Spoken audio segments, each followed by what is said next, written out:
స్వామి క్షేత్రం మహావైభవపేతమైనటువంటిది. జనగామ జిల్లా పాలకుర్తి మండలం పాలకుర్తి కేంద్రంగా సోమేశ్వర స్వామి ఇక్కడ వెలిసి ఉన్నారు. ఒకే కొండపై హరిహరులు ఇద్దరు కూడా వెలిచారన్నట్టు. ఒక కొండలో ఒక గుహలో సోమేశ్వరుడు లింగాకారంగా శివుడి రూపంలో, ఇంకో గుహలో విష్ణువు నామాలాకారంగా లక్ష్మీనరసింహస్వామి వారి అంశతో, పక్కపక్క గుహల్లో శివాయ విష్ణు రూపాయ శివరూపాయ విష్ణువే, శివస్య హృదయం విష్ణు విష్ణువస్య హృదయం శివ అన్న వాక్యానుసారంగా హరిహరులిద్దరికీ కూడా భేదం లేకుండా అభేదంగా పక్కపక్క గుహల్లో వెలిచారన్నట్టు. ఇక్కడ సుమారుగా స్వామివారు సోమేశ్వర స్వామివారు ప్రధాన దేవాలయంగా ఆరాధింపబడుతున్నారు. ఆ స్వామివారు సుమారుగా 1000 సంవత్సరాల నుంచి ఆరాధింపబడుతున్నారు.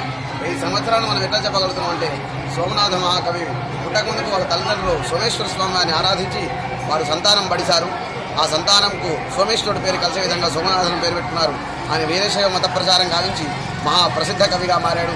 వీరశైవ మత ప్రచారం చేసి ఆయన 11వ శతాబ్దానికి సమకాలీకుడు కాబట్టి మనకు సుమారుగా సోమేశ్వర స్వామి 1000 సంవత్సరాలుగా ఆరాధింపబడుతుందని తెలుస్తున్నది. నరసింహస్వామి వారు ఉపాలయంగా ఇక్కడ కొలవబడుతున్నది. అలాగే ఇక్కడ ఉపాలయాలుగా అమ్మవారి ఆలయము, తర్వాత చండికామాత, ఆంజనేయ స్వామి ఆలయము, నవగ్రహాలయము, సుబ్రహ్మణ్యేశ్వర స్వామి ఆలయము, గణపతి ఆలయము, ఇవన్నీ కూడా తదితరాలుగా ఉన్నాయి.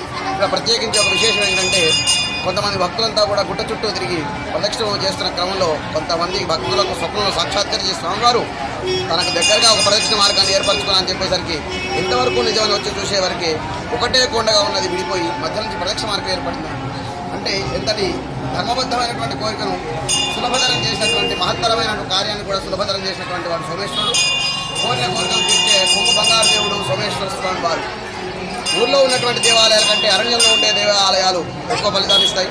అరణ్యంలో ఉండే దేవాలయాల కంటే కొండపైన ఎత్తైన గుహల్లో వెలిసేటువంటి దేవాలయాలు అభిషేకిస్తే అర్చిస్తే రెట్టింపు ఫలితాన్ని ఇస్తాయని మన ఆగమ వాక్యాలు చెప్తున్నాయి. ఆగమ వాక్యానుసారంగా, శైవాగమ వాక్యానుసారంగా ఇక్కడ స్వామివార్లకు విశేష అభిషేకాలు, అర్చనలు, బ్రహ్మోత్సవాలు తదితరాలు కూడా జరుగుతాయి. స్వామివారికి ఇక్కడ తేనెపట్టులు రక్షక భట్టుగా వ్యవహరిస్తాయి.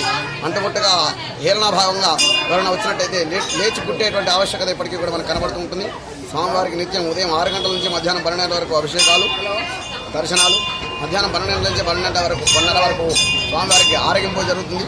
12:30కు ద్వార బంధనం జరుగుతుంది. సాయంత్రం 4 గంటల నుంచి 7 గంటల వరకు దర్శనాలు జరుగుతాయి.